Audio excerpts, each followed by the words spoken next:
معاكم باشمهندس احمد شعيب. تدرس ايه بقى؟ انا الفئه الثانيه انتاج المنصوره، فاتح براند اسمه تشكيل لل3 دي بينتنج، بعمل خدمات ديزاين او طباعه. هتنافسنا يعني؟ ان شاء الله. ماشي، احنا هنساعد، ما عندناش مشكله. عندك الصفحه اسمها تشكيل. ممكن تقول لنا اسم جه منين عشان عاجبني بصراحه؟ لا، من حبا في ال3 دي بينتنج، هو يعتبر احنا بنشكل حاجه زي ما الزبون عاوز، وفي نفس الوقت يعني هو حاجه مهمه عندنا في هندسه في قسم الانتاج. انا تمسكت يعني بالماده دي.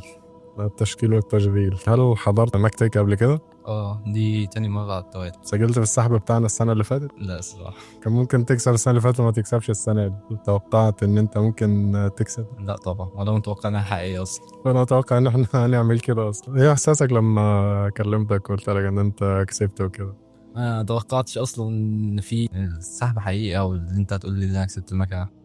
ما شاء الله، رغم الراجل ما كانش متابع اللايف، بس مش مشكلة، هنسامحه المرة دي. ممكن تقول لي ناوي تستخدم البرينتر في ايه؟ خلاص، هو الشغل عندي اقدر يعني اطلع موديلات اكتر بشكل احترافي اكتر، بالذات بامبو لاب حاجه عاليه اصلا. ما شاء الله، واحنا مبسوطين ان احنا هنساعدك ان انت تكبر شغلك طبعا يعني. انت قلت لي بتعملوا ايه بقى على الصفحة عشان لو حد عايز حاجة يقدر يتواصل معاكم ويكلمكم؟ احنا بنعمل خدمات 3D، مشاريع او اي حاجه عندك محتاج ديزاين ليها او تطبعها او تشكلها باي طريقه، احنا بنحاول نساعدك على قد ما نقدر. انا شفت عندكم برضو منتجات جاهزة، حاجات جاهزة بتبيعوها يعني نعمل ديكوريشن، ميداليات، حاجات تبقى البيت والشغل عندك بشكل عام. يلا على خير ان شاء الله، وموفقين باذن الله، والف مبروك. وفقت في الجائزة وان شاء الله توفق في الامتحانات برضو ان شاء الله.